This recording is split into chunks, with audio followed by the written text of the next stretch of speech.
my paranormal peeps, and welcome back to another Deep Woods Paranormal podcast. My name is Matt Harvey. I am the founder and lead investigator with Deep Woods Paranormal. And on this podcast, we are making the paranormal normal. So we're going to basically talk about how to find Bigfoot, Sasquatch, whatever you want to call them, on this podcast. I get so many questions of, how do I find Bigfoot, Matt? Where do I go looking for them? What do I need to do this? What gear do I need? What do I need to be looking for? How do I break down the evidence? How do I know if it's a Bigfoot or not? So we'll go into basically the research mindset, how to choose a location, what the essential gear is, the field research basics, and evidence review, We'll also talk about ethics and safety, and then I'll kind of wrap it up from there.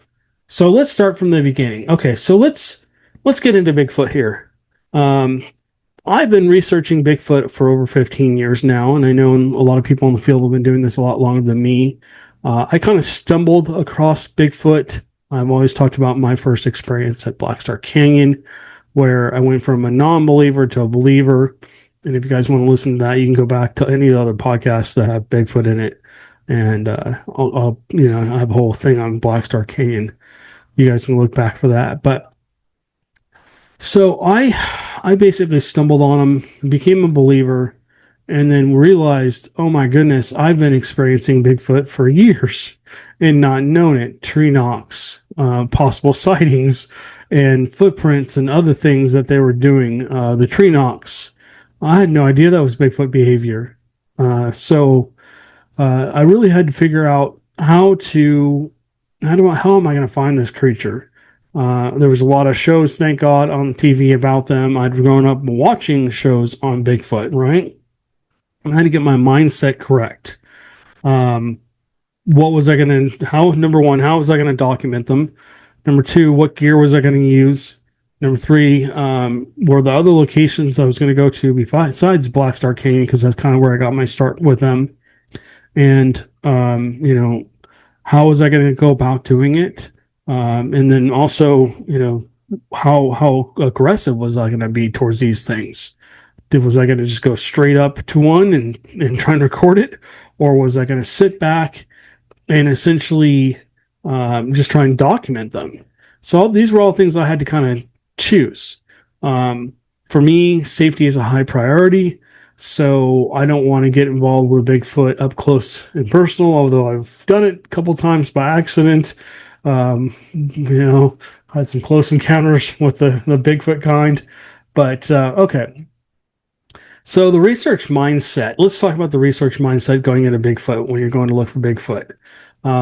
You really have to take your time. You really have to be patient with them. Imagine this. I always use this analogy. Imagine I came walking into your living room, and this goes with both ghost hunting and Bigfoot research. I really kind of learned this more when I was at Joe's camp, because basically Joe's camp was like a living room for the Bigfoots. They kind of lived on the outskirts of his property somewhere. And then, of course, he had 55 acres, and his whole family owned thousands and thousands of acres up there. But they lived on that land, and it was pretty wild up in Sabine National Forest. And I started looking for other reports in the area, and I just started seeing clusters all around where he lived. So that was my first experience with trying to figure out, how am I going to look for these things? And then, of course, you have witnesses. Joe was a great witness. He had people around him that were witnesses, family members. He had neighbors. All had stories to tell. And so that's kind of where you want to start. You have to become an armchair researcher, as they call us. It starts with basically doing research online. Start looking up, the way I started at least, and you can do it however you want. I looked up reports online, and then I started looking for real credible reports. I looked through the BFRO websites. I looked at other credible websites here in Texas and, of course, in California. And what I did is I took Google Maps, and everywhere I found a Bigfoot report, I dropped a pin in that location. And I spent months and months and months and months going through and doing this. And then I realized that I'd pinned maybe 100, 150 places all along California, Oregon, Nevada, and then, of course, down into Arizona and possibly into Mexico too. So I had pinned all these pins and I started looking for clusters. And I know I had Bigfoot sighting in Black Star Canyon. So Black Star Canyon is out in the Santa Ana Mountains, the Cleveland National Forest. So I started seeing reports in and around that area, right? Old reports back from the 60s and 70s of Bigfoot, believe it or not, in Orange County, Laguna Beach, San Clemente, Santa Ana, Riverside, in the surrounding areas. And then as I went through the pins, I realized that those had all shrunk back into the Cleveland National Forest. And my research area was just the Cleveland National Forest. So as I went, I had already had a bunch of encounters just along about a 2 or 3 mile stretch. For some reason, they were interested in me, right?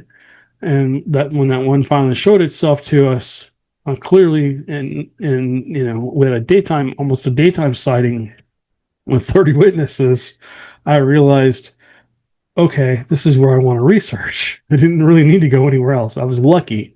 I got one of those locations where they're here. They're not everywhere else. They're just here. So I started looking at it, and what I've learned from that too, from my other paintings, is I started painting. I took Black Star Canyon in that area and started looking everywhere I basically had an encounter. Within a 1 mile radius, I had, I don't know, 15, 20 pins. So I'm like, okay, this is an area where they live, kind of like Joe's Camp. Joe's Camp, they lived in that area. Family group, if you will. Multiples. There's not just one or two, there's multiples. So what I did was I started to go out there and I started learning. I did a lot of research online on how to research Bigfoot. What's the proper way? What do I need? I need an auto recorder. I need to bring a video camera with some IR lights because it's pitch black out there. It's not pitch black. It's really, really dark. There's no light out there, right? I need a camera. I need, what else do I need? I need some kind of knocking, something I can make a tree knock with, right? And what I actually was using, believe it or not, was a 3-cell old Duracell mag light. And then I would use that to basically bang on the power lines, go on the power lines. I never really heard anything back, but I do think that kind of drew them to me. I never really heard very many screams either, but I did capture one that I know is legit in between two coyote calls, believe it or not, in another canyon across the way. Because the coyotes, all we heard was the coyotes. We didn't hear the Bigfoot call, but we did record it. You can use your phone. Your phone has a great audio recording on it. These are meant to hear audio. So these are perfect for recording audio if you have a nicer or more expensive phone. Doesn't matter what brand it is. I needed trap cams. So I got some trap cams. This is back 15 years ago. Trap cams we have now are much, much better. A drone. We have two drones. We don't have one that has infrared or thermal on it, unfortunately, because those are just way too expensive. And as much as I paid for the two drones I have, I couldn't, we might end up getting them upgraded in the future. So anyways, GPS, so you know where you're going. You can start to drop pins. If your phone doesn't work, if you can't drop a pin on Google Maps where you are, where you've basically just had an experience or you thought you heard something, saw something, heard a tree knock, heard a scream, and you can't drop a pin there. If you have your own handheld GPS, you can drop it on that. A casting kit, you want either plaster casting or dental mold. That's what I started with. And then you need something that collects hair samples. A lot of people just use a paper bag and they put that in there, and they need a felt tip marker, and you write on there the location, maybe even the GPS location, the time, the date, and stuff like that. You need gloves and maybe a mask, and if you need glasses, because you don't want to contaminate that sample, right? Footprints. Maybe you find a footprint. Maybe you find a partial footprint, like I've shown in the past. I had a footprint that was about 18 inches long and probably about that wide at the widest. And the dang thing, unfortunately, broke on me. And I've talked about that before. So you need to be ready for that. I carry dental plaster now because that stuff dries hard in 5 minutes. I mean, it's hard as rock. So I'd highly recommend dental plaster. And then, any kind of safety tools you need. Always bring a little bit of food, a little bit of water, or more. If you're going to camp up in these locations, you need camping gear. A lot of people like to hike into secluded locations. People think that they are very secluded, but not always. Sometimes they're right next to where you are and you don't even realize it. There's been a lot of videos coming out recently of Bigfoots right next to campsites, where the Bigfoots are just kind of looking at them as they walk by and get caught on camera, which is pretty cool. So, another thing that you want to do is basically bring a notebook or notepad or some kind of something, or even just put notes in your phone so you can write down what the witnesses or type down what the witnesses told you. And if you're lucky enough they'll let you, you can either record their voice audio wise or also take a video. Because if you can go to that location where they had their experience and record, then you can start to look around for other evidence too. Hopefully the incident hasn't happened too long ago. Hopefully it's not years and years. Hopefully it's just, a couple weeks, a month, a day, or whatever, so that you can basically go up there and start to document the activity. All right, so what to look look for. Again, tree knocks. You want to listen for howls, screams, structures. Basically, when you go up there, there might be teepees. You want to watch the ground. You look for sticks and different weird arrangements that don't look normal. You want to look for areas that have been trampled, game trails, because Bigfoot do follow game trails. And if you're up there and you're looking around, you're going, wait, that looks like somebody made a blind, and you're in the middle of nowhere, and there aren't any hunters in that area.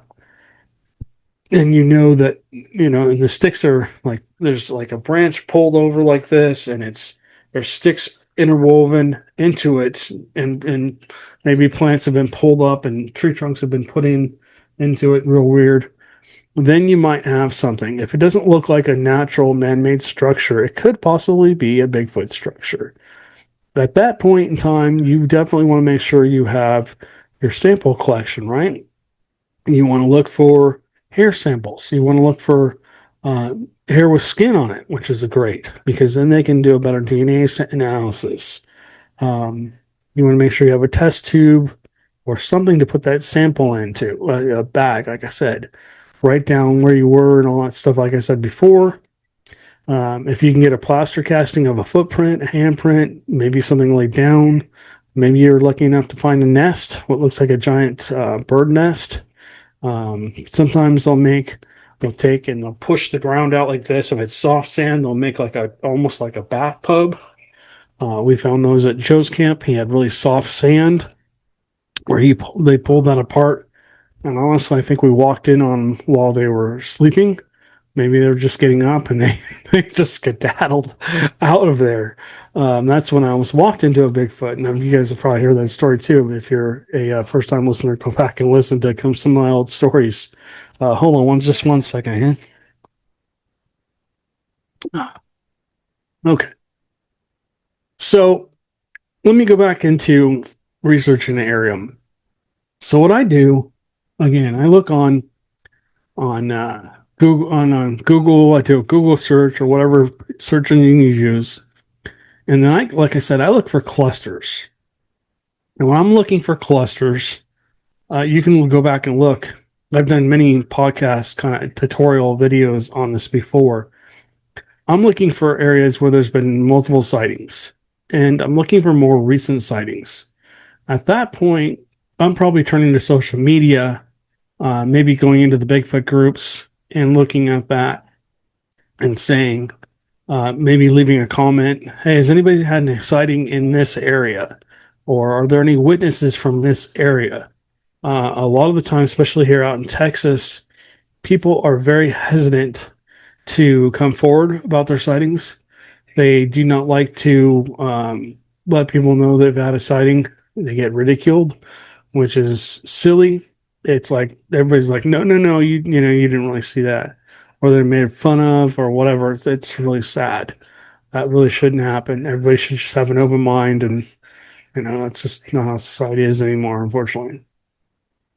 But if you're lucky enough, you leave a comment on there. Maybe somebody messaged you privately, and you can get information that way. Maybe they agree to meet up with you, or take you out to the area, show you, and maybe if you're lucky enough, they'll agree to be on camera or at least audio, and they can basically show you the area where it happened, whatever happened. Like we had a client where he was driving down the road in between, like an old dirt road, in between two homesteads, and essentially this Bigfoot came running down the river, ran up the bank, climbed up over the barbed wire, basically stepped over the barbed wire. He said it was about 8 to 10 feet tall. Ran across the road, took like 2 steps to cross this road, and it's a single lane highway. Actually, it's a double lane highway. I'm sorry.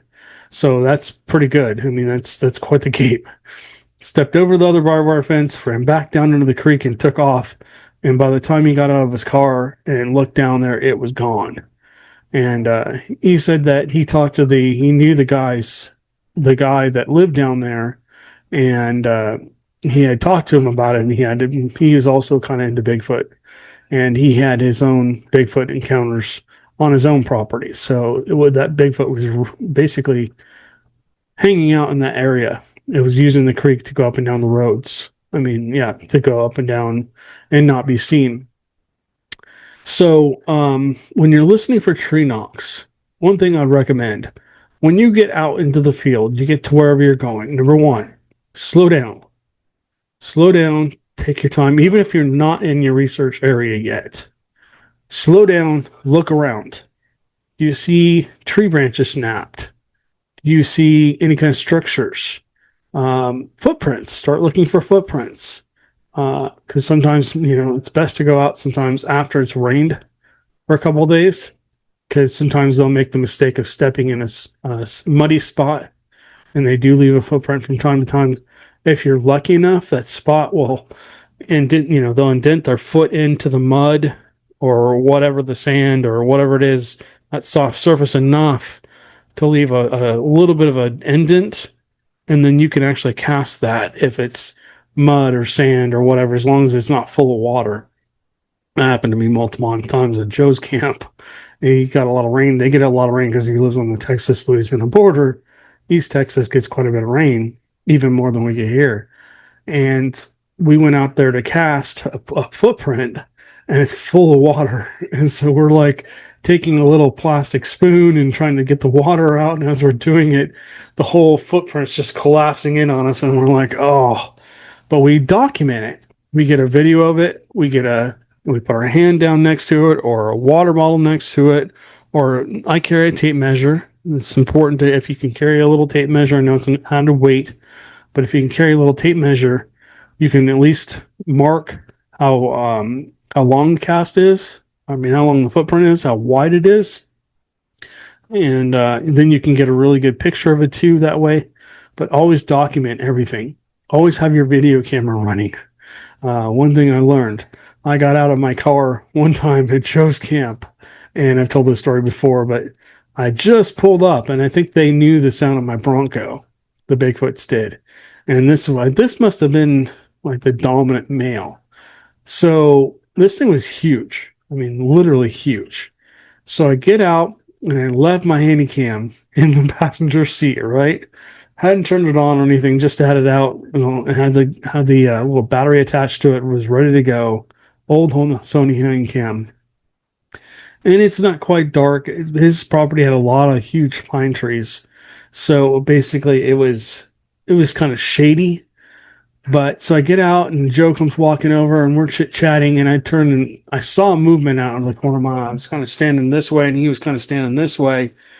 And I see movement out of the corner of my eye up his property. And his property was like a football field. There was two old logging roads that kind of zigzagged its way up through the top of his property, and then one that kind of zigzagged across this way, about the middle of his property, and it's all washed out now because he has lots of natural springs, excuse me, which I think drew the Bigfoots down to that area. By the way, if you're ever looking for a good spot to look to research, anywhere in natural springs is always good because usually those water sources, not always, but most of the time, they're at least dribbling a little bit, and that's clean, fresh water that's filtered from the ground. I wouldn't drink it without boiling it or filtering it, and or both. But possibly an animal that could be out there, right? So this is all possibilities. So essentially, I get out there and we're chit chatting. I'm saying hello. And I see movement out of the corner of my eye, and he had a pine tree that was probably 3 feet in diameter, right? And this thing had to be pushing 100 feet taller. And right behind it was his blind, and his blind was about 6 feet wide because I helped him build it. It was about 5 feet off the ground where the roof was, and this thing probably just above the knees, and then down below that, I'm just going to be more specific here.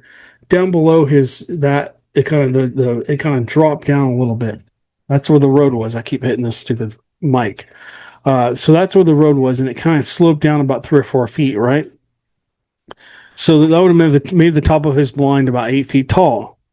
So standing next to basically right behind the blind, all we can see is about like chest high. We can see about like the stomach area of this thing, 8 feet tall, right? And above it, there's these huge branches that come out 10, 15 feet. Beautiful tree. And very thick, very full of needles and stuff like that. And all of a sudden, we just see the branches like split up about 12 feet up. But another 4, 5 feet above his blind. And you'd see something kind of like, tilt its body down sideways, like if I was leaning to my right with the branches open so I could see through the branches. And this thing's sitting there staring at us. And I'm like, oh, he's like, you got your camera? I'm like, it's in the car. So I'm like, yeah, I just got to walk back to my car for something. I said it out loud. So, tell this thing, oh, I'm not going for my camera, right? Yeah, right. So by the time I get to the camera, I turn around and I'm like, is it still there? He's like, no, it's gone. It took about one step and disappeared back into the forest. So I gave chase. I ran over there and I couldn't find it. I couldn't even find a footprint. It was really dry at that point in time. But yeah, wherever it went, I don't know where it went. It must have gone back further into the trees. The front half of his property was forested, and then in the middle, he had about a 30, 40-foot section that he cleared all the trees and kind of trying to make a location where he could, he had his camp, he had his trailers, he had multiple trailers, and then he had just gotten rid of the one in the middle. So that area was open now. But essentially, yeah, that was really cool to have that experience. I did see that one later on. I don't know if it was that year or the year after. We researched at Joe's camp for almost 5 years. And so later on, I did see that one. I caught it mid-stride. Literally, one foot was on one side of the road, the other foot was on the other side of the road. So it was literally like, kind of like looking like, it looked like a tree to me. And I've told this story before too, and I'll get back into the other stuff in just a minute here, guys. But literally, it looked like a tree, and it was just standing there. And middle of the day, I'm like, Joe, is there a tree there? And he looked up, he's like, no. So we were actually sitting at a table, and I had the monocular, not night vision, just daytime. And so I'm zooming in. I'm like, holy crap. It's a Bigfoot. And it had to be standing 15, 16, 17, 18 feet tall. It was tall. It took up the whole road. I mean, it was as big as, it was just ginormous. Probably the biggest one I'd ever seen. But I zoomed in on the eye. This one was solid black. And I zoomed on the eye, and he always told me they look like they're wearing sunglasses. So I'm like, that's weird. So I'm looking at the eye, and this eye is the size of a baseball. I'm like, what the hell? And I'm looking at the pupil, and it's actually solid white. So I don't know if they have some kind of a lens that come over their eyes for the day that helps them walk around and see during the day, or causes them not to have such a harsh reaction, or maybe the sun was actually reflecting off the skin. That's the only other thing I can think of. Maybe it was reflecting off the skin, making the skin kind of look white instead of dark. And then the eyeball, maybe I don't know. I'm still trying to figure that one out. Anyways, if you guys have had an experience like that, comment down below. I'd love to hear about it.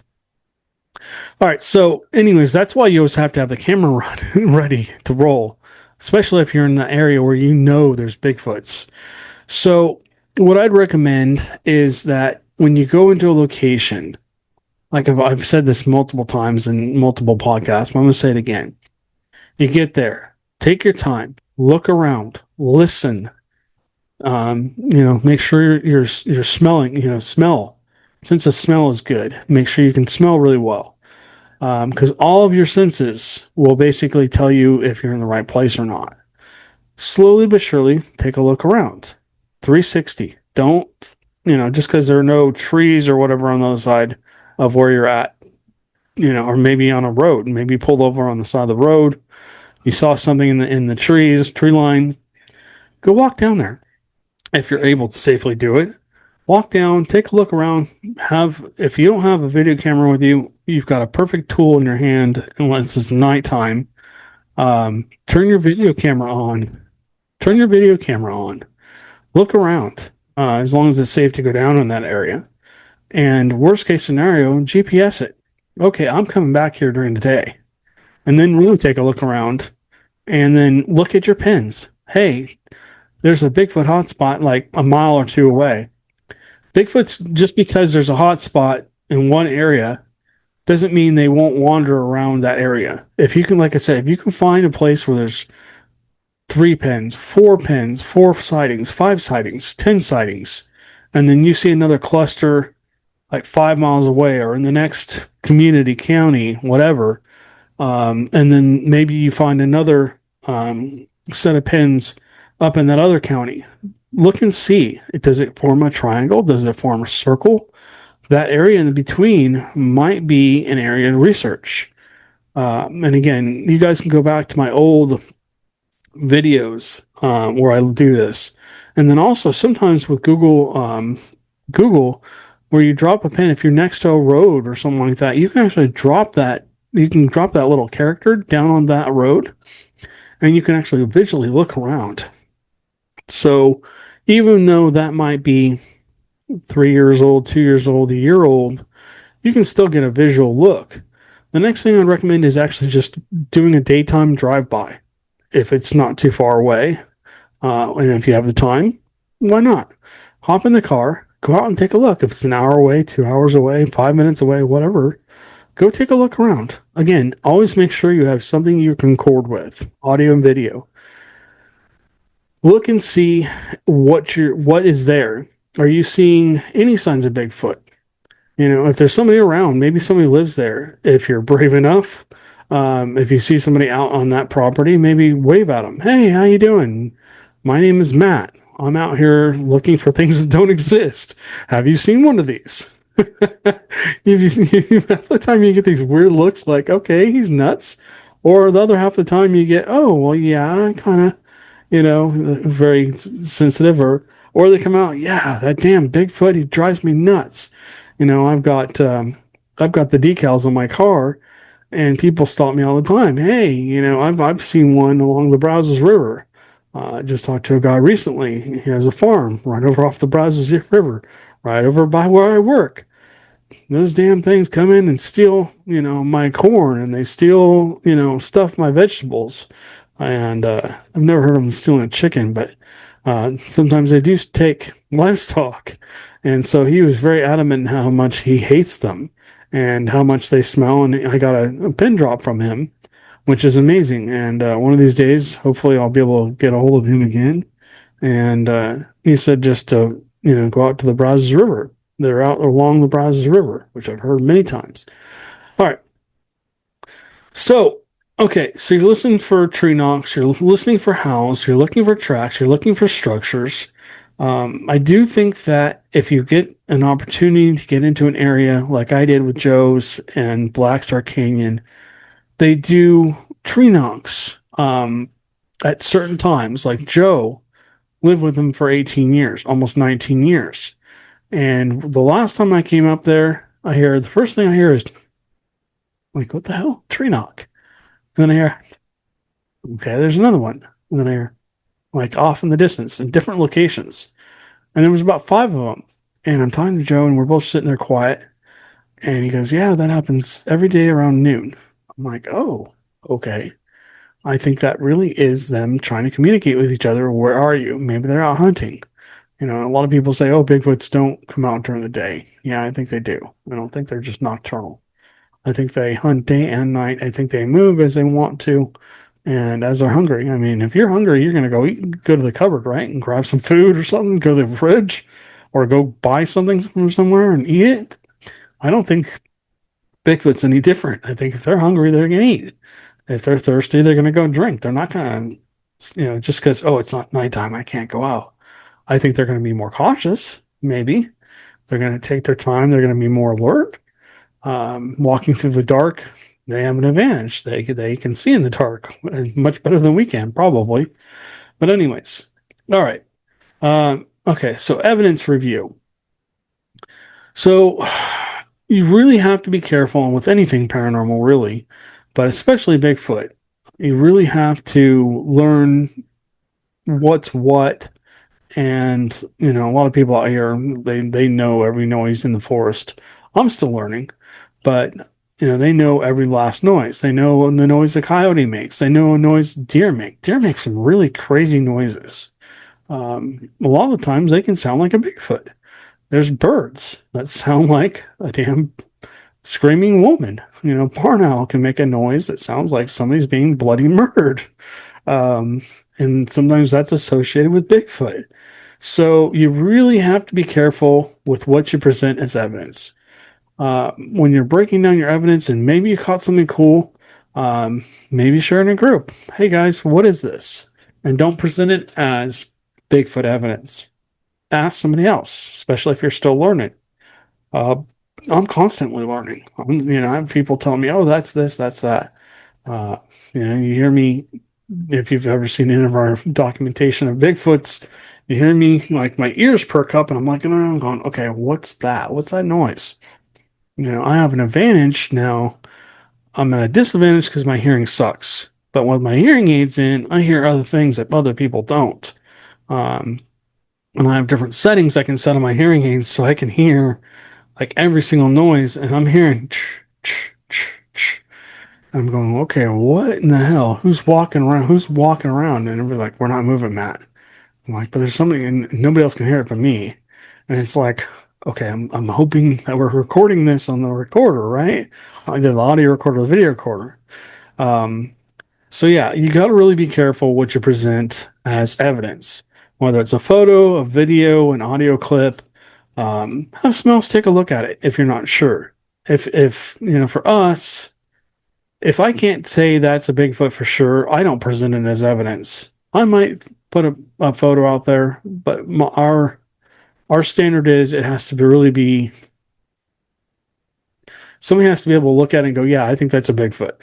It can't be, well, there's something standing behind the tree, or there's something standing in the bush, or that might be an arm, or I think I see something. I really want it to be that money shot, right? We're not going to present something, we do present eye shine, and I think that's pretty good because these things are elusive. They're very hard to document. They know what you're doing.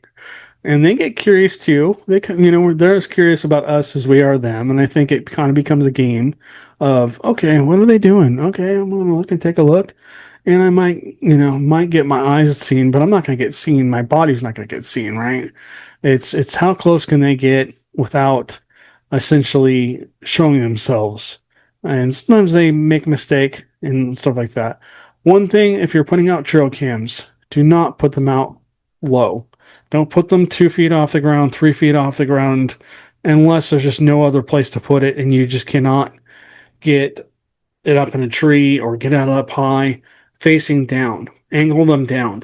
If this is a trail cam, I want this to be, not way down here. I want it to be up here and I want it to be tilted down. I want to see the Bigfoot walk by. From what I understand, a lot of people have told me this. Now I do think they climb trees, but a lot of people have told me that they do not look up when they walk. There's an eagle cam where you look and they weren't trying to capture a Bigfoot, but a Bigfoot literally walks by as they're watching the eagles feed their babies. That's a pretty famous picture. And there's like a few other trap cam photos like that where the camera's up high. I mean, we got one where Joe had a camera up 18 feet in a tree and its angle, he had to put a stick in behind it, a couple sticks in behind it to really get it tilted at a 45-degree angle. And we possibly caught a Bigfoot coming out from behind a blind looking at a deer. And then as soon as the deer kind of moved, it literally came back. So that's something cool that we got. But you really have to be careful what you present as evidence. This day and age, it's a little looser than it was when we first started doing this. But I would just be careful. Don't basically post everything as a Bigfoot. Get other people's advice, and don't get upset if somebody disproves your evidence. I mean, it's 90% of the time somebody will have tell you what it is, and it happens to us a lot. But I mean, that 10% of the time, that if you're lucky, you get 10% of the time, you're good. So really make sure that you put stuff on a screen when you're listening back. Maybe wear headphones. Play it for other people. Any audio clips, see what they say. Especially if we're lucky enough out here to have a lot of people that are in the wilderness a lot and they know the noises of the forest, and we can play it for them. And now they go, I have never heard anything like that. Or we'll just draw, which is cool. That means you really possibly have something.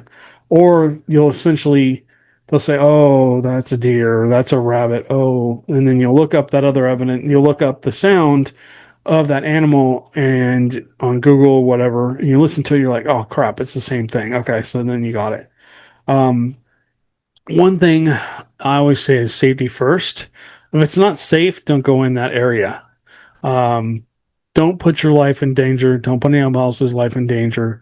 If you're carrying any kind of a protective device, whether it be a sharp one or one that you aim and shoot,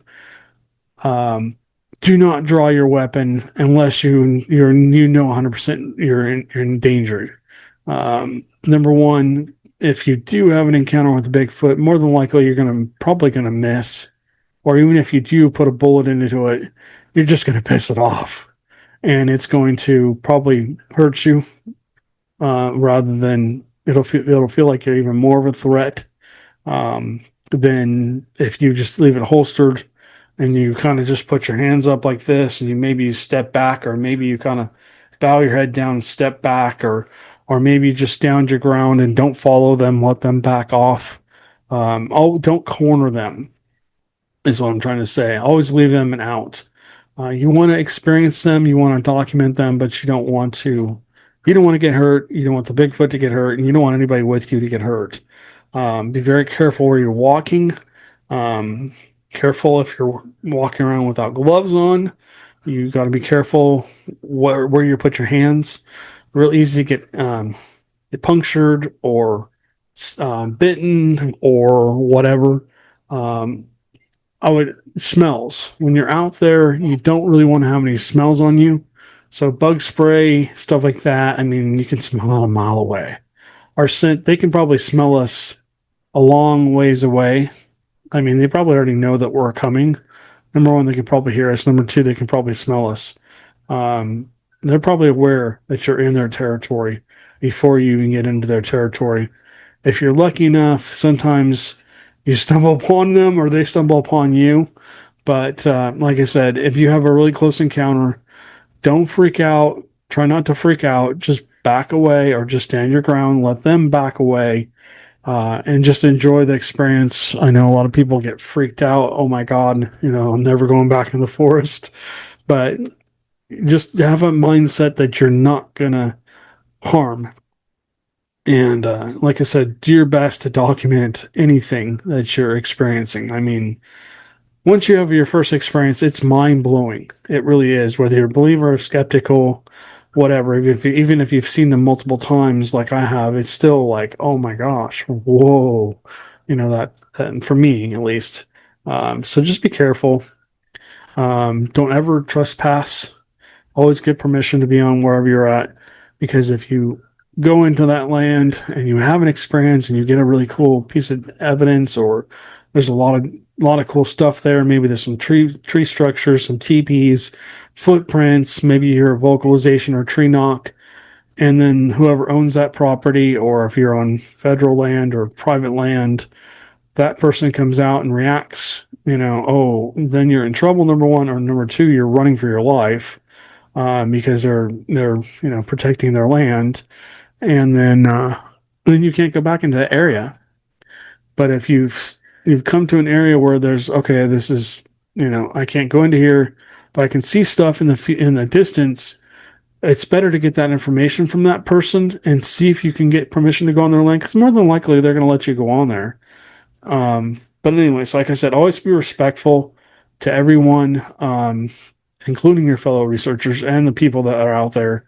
I mean, they have to live with Bigfoot, and sometimes that can be pretty scary, especially if they're, interacting with the people. Always go, I say this, always go, don't go alone. Let me just put that way. Always have a buddy, or take your wife, take your girlfriend, take your boyfriend, take a friend, take whoever, take another enthusiast with you. Go up there and stay together. And like I said, when you're wandering up there, have a plan for what you're going to do. Don't just go wandering through the forest, stumbling and bumbling. Have a plan. Okay, we're going to go a certain amount in, and then also be under the, I've had this happen a couple of times because I go slow when I go up there.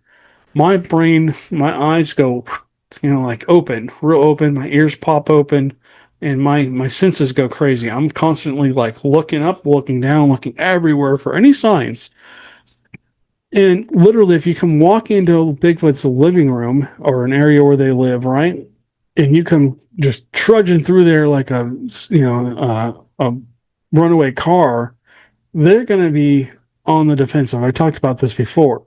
If I come walking in slowly and I'm just kind of looking around and I don't look threatening, and I'm just kind of taking my time and looking around, they're going to go, "What the heck is this guy doing?" It might, trigger their curiosity. Maybe you will have a better chance of having an encounter, or it might just turn and walk away from you, or it might just hunker down and wait till you leave. You never know. But if you do find a tree structure, you find a teepee, or you're lucky enough to find maybe a bed of theirs, or any kind of anything, a footprint, be respectful to it. Just document it. If, of course, you're going to destroy the footprint if you cast it, but don't destroy the homes. Don't destroy the structures.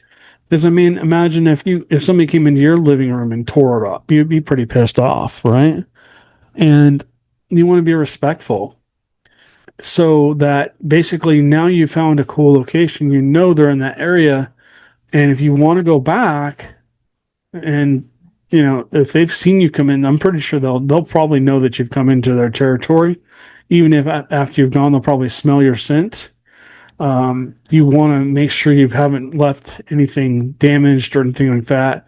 And they might be a little bit more, again, they might take all this with a grain of salt. They might be a little bit more open to you actually coming back.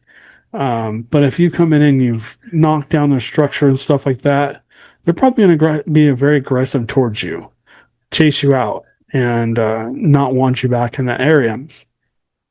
So, yeah, always, like I said, travel with somebody else. Let somebody know where you're going, what your plan is, because then if something does happen, you don't come back, or you're late coming back, or hey, he's not answering the phone, it's the next day, he hasn't checked in. They know where you went. They can come looking for you, because a lot of the time, Bigfoot researchers do end up getting hurt. You fall, you break a leg, you slip, you go off into an area, and all of a sudden you get lost. GPS doesn't work, no cell phone service, yada yada yada, and then essentially you have an issue. So, in my closing thoughts, again, just be open minded. I don't care if you're a skeptic, a believer, a knower, a non believer, you're on the fence, whatever. Just be open. Remember to be respectful to these animals. They live in the forest and this is their house, their living room, their whatever, whatever you want to think of it as. Just make sure you have the gear that you think you're going to need. Don't forget an evidence kit. I've done that multiple times. Gone out there and there's a hair sample. Oh, there's a footprint, and you can't cast it because you don't have your plastic casting. Or hey, look at this cool structure, and thank God I had one of these, right, and a phone that I could basically go through and document it video wise. Also, when you document anything, picture wise or whatever, landscape, guys, landscape. Don't do the small little picture, do the landscape, because a lot of these phones are very good now. They're very high megapixels. So what if you miss something? If you do the smaller square, the phone upright, portrait mode, and you try and zoom in, that picture is going to be a little more pixelated, right? So when it's long ways, it's a little bit more, there's more pixels in it, meaning there's just a little more squares in there. So when you zoom in, a lot of the times what people don't realize is in pictures, when you take pictures of areas where Bigfoots are, there's actually a Bigfoot in the picture.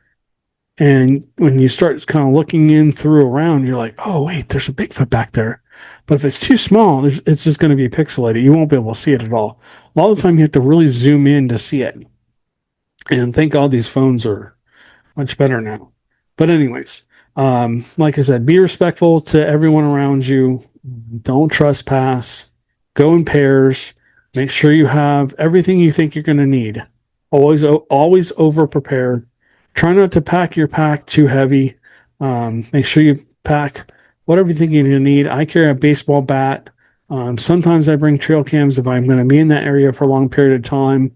Always put the trail cams up as high as you can get them and angle them down. And we got a cat up here. Mr. Binks is saying hello to us. So yeah, if you guys have any questions, leave them down in the comments below. I'm getting overridden by cats here. But yeah, leave comments down below, and I'll try and answer them as best I can. Hopefully I didn't miss anything. But yeah, I'm just basically covering the basics. I have other videos. If you go back through our podcast, I have other videos where I go through in detail about research locations and how to find them, how to do the research online. So if you guys want to go back and listen to that, you're welcome to. And if you haven't already, please go check out our YouTube channel. I'll leave the link down below. And then also don't forget about our Spreaker channel or wherever you get your podcast audio from. If you guys just want to listen while you're on the road or whatever, we appreciate you guys liking, subscribing, and leave a comment for us. Let us know where you're listening from. We have people all over the world now listening, and it's really interesting to see that somebody's from Brazil or somebody's from Russia or somebody's from Pakistan or somebody's from England or whatever. Have you ever had a Bigfoot encounter? I'd love to hear about it. I'd love to hear what your encounter was. And if you want to be on the podcast, we'd love to hear about that too. So again, please comment down below. Thank you guys for watching, and we will catch you guys on the next one.